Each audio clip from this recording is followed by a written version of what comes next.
Assalamualaikum warahmatullahi wabarakatuh. Perkenalkan nama saya Aulia Hairulda Prastias dengan NIM 4421198, kelas 444B37, ingin mempresentasikan analisa gaya komunikasi tokoh dunia, yaitu Susi Pujiastuti, mantan Menteri Kelautan dan Perikanan Republik Indonesia, periode 2014 hingga 2019. Yang pertama ada definisi gaya komunikasi. Definisi gaya komunikasi menurut Senjaya 1996 ialah perilaku komunikasi yang dilakukan seseorang dalam suatu organisasi yang bertujuan untuk mendapatkan feedback dari orang lain terhadap pesan organisasional yang disampaikan.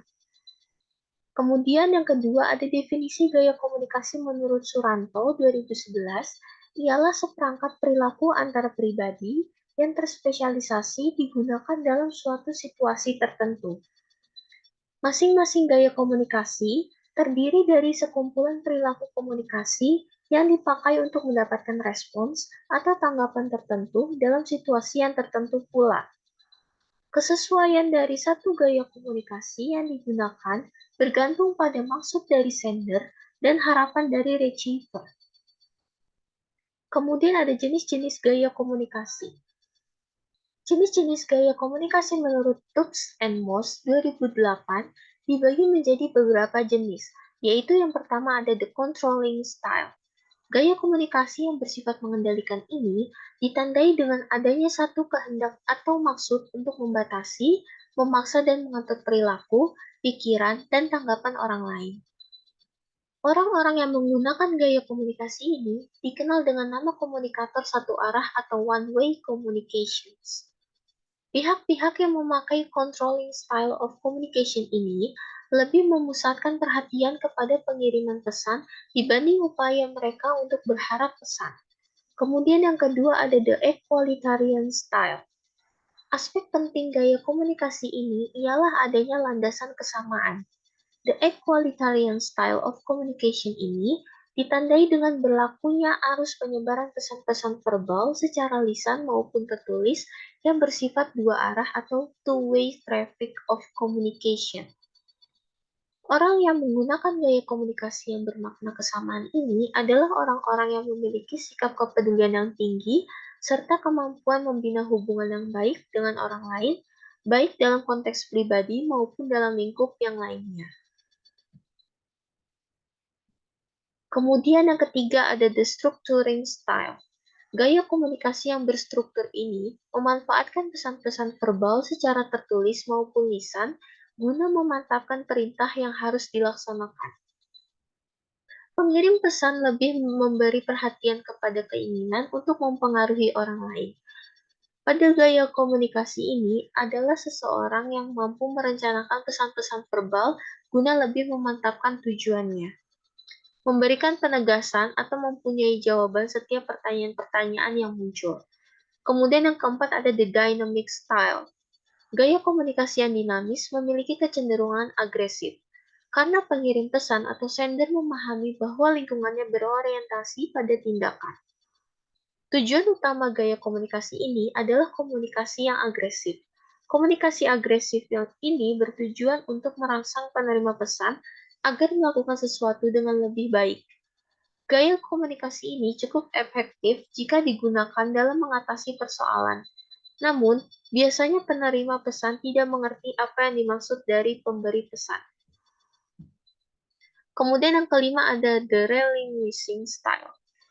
Gaya komunikasi ini lebih mencerminkan kesediaan menerima saran, pendapat, ataupun gagasan orang lain daripada keinginan untuk perintah, meskipun pengirim pesan mempunyai hak untuk memberi perintah dan mengontrol orang lain. Maksud dari gaya komunikasi ini adalah pengirim pesan atau sender bekerja sama dengan orang lain. Gaya komunikasi ini lebih efektif untuk orang-orang dalam suatu kelompok atau organisasi yang melibatkan banyak orang, karena apa yang disampaikan oleh pengirim pesan dapat dipertanggungjawabkan. Kemudian yang terakhir ada the withdrawal style. Gaya komunikasi ini hanya muncul dengan melemahnya tindak komunikasi. Artinya tidak ada keinginan dari orang-orang yang memaknai gaya ini untuk berkomunikasi dengan orang lain. Karena ada beberapa persoalan ataupun kesulitan antar pribadi yang dihadapi oleh orang-orang tersebut. Gaya komunikasi ini dapat dikatakan mengalihkan persoalan. Kemudian ada latar belakang Susi Pujastuti. Susi Pujastuti adalah Menteri Kelautan dan Perikanan ke-6 Republik Indonesia.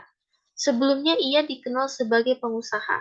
Ia merupakan pemilik PT ASI Pujastuti Marine Product, eksportir produk-produk hasil-hasil perikanan, dan PT ASI Pujastuti Aviation yang mengoperasikan maskapai penerbangan Susi Air. Perempuan kelahiran Pangandaran ini merupakan putra Haji Ahmad Karlan dan Hajah Suwuh Lasminah. Kedua orang tuanya dikenal sebagai pengusaha ternak di Jawa Tengah. Setelah mengenyam pendidikan hingga tingkat SMP, Susi melanjutkan pendidikannya ke SMA Negeri 1 Yogyakarta. Dia memutuskan berhenti dari bangku kelas 2 di SMA N1 Yogyakarta setelah dikeluarkan oleh sekolah karena aktif dalam gerakan golput pada masa itu. Pada tahun 1980-an atau era Orde Baru, gerakan golput adalah hal yang terlarang. Setelah tidak bersekolah lagi, Susi memulai profesi sebagai pengepul ikan di Pangandaran pada tahun 1983. Pada tahun 1996, dia mendirikan pabrik pengolahan ikan PT ASI Pujastuti Marine Product dengan produk unggulan berupa lobster dengan merek Susi Brand. Pada tahun 2004, ia mendirikan Susi Air. Susi Air awalnya didirikan untuk mengantarkan muatan perikanan PT ASI Pujastuti. Kini Susi Air beroperasi dari 5 pangkalan yaitu Medan, Jakarta, Jawa Tengah, Jawa Barat, Balikpapan, dan Jayapura. Susi Pujastuti diangkat sebagai Menteri Kelautan dan Perikanan dalam Kabinet Kerja Jokowi Yusuf Kala pada 26 Oktober 2014. Susi lantas melepaskan semua posisi di perusahaan untuk lebih fokus di tugas barunya dan menghindari konflik kepentingan antara fungsi regulator dan pelaku bisnis. Penunjukan Susi sebagai menteri sempat menjadi sorotan publik. Hal itu dikarenakan gaya Susi yang eksentrik dan fakta bahwa ia tak mengenyam pendidikan di bangku kuliah. Belakangan Susi menjadi sorotan karena mengeluarkan serangkaian kebijakan yang dinilai berani. Salah satunya adalah menenggelamkan kapal asing yang memasuki perairan Indonesia secara ilegal. Kemudian ada analisa gaya komunikasi Susi Pujastuti. Susi Pujastuti memiliki gaya komunikasi the equalitarian style. The equalitarian style of communication ini ditandai dengan berlakunya arus penyebaran pesan-pesan verbal secara lisan maupun tertulis yang bersifat dua arah atau two-way traffic of communication. Orang yang menggunakan gaya komunikasi yang bermakna kesamaan ini adalah orang-orang yang memiliki sikap kepedulian yang tinggi serta kemampuan membina hubungan yang baik dengan orang lain, baik dalam konteks pribadi maupun lingkup yang lainnya. Faktor yang mendukung gaya komunikasi Susi Pujastuti bisa termasuk ke dalam the equalitarian style, yaitu yang pertama, Susi Pujastuti merupakan seseorang yang terbuka dan memiliki kemampuan menanggapi dengan senang hati informasi yang diterima dari masyarakat kepada dirinya. Yang kedua, Susi Pujastuti memiliki rasa empati untuk memahami apa yang dialami orang lain. Yang ketiga, Susi Pujastuti memiliki perilaku yang berorientasi dalam masalah di mana Susi Pujastuti mengajak masyarakat untuk bekerja sama dalam membantu, memberikan informasi, mendengar masukan masyarakat akan cara pemecahan masalah. Tidak mendikte orang lain, secara bersama-sama menetapkan tujuan dan memutuskan bagaimana mencapainya yang merupakan bagian dari dukungan. Kemudian yang keempat, ada Susi Pujastuti memiliki rasa positif yang cenderung mampu bertindak berdasarkan penilaian yang baik tanpa merasa bersalah yang berlebihan. Memiliki keyakinan atas kemampuannya untuk mengatasi persoalan, peka terhadap kebutuhan orang lain, pada kebiasaan sosial yang telah diterima. Kemudian yang terakhir, Susi Pujastuti memiliki kesetaraan dalam sikap memperlakukan orang lain secara horizontal dan demokratis. Tidak menunjukkan diri sendiri lebih tinggi atau lebih baik dengan orang lain karena status, kekuasaan, kemampuan intelektual, kekayaan. Kesimpulan, dari hasil analisa di atas, dapat diketahui bahwa Susi Pujiastuti memiliki gaya komunikasi yang baik. Kepribadiannya menjadikan Susi Pujiastuti memiliki sifat sosial yang baik dengan orang lain dalam bersikap dan perilaku. Susi Pujiastuti memiliki kemampuan komunikasi di mana beliau dapat dengan mudah mengekspresikan dirinya, terbuka dalam komunikasi dengan orang lain, memiliki kemampuan memotivasi diri yaitu positivisme. Kemampuan berkomunikasi dengan saling mendukung satu sama lain, serta kesetaraan antara dirinya dengan masyarakat. Sekian presentasi dari saya.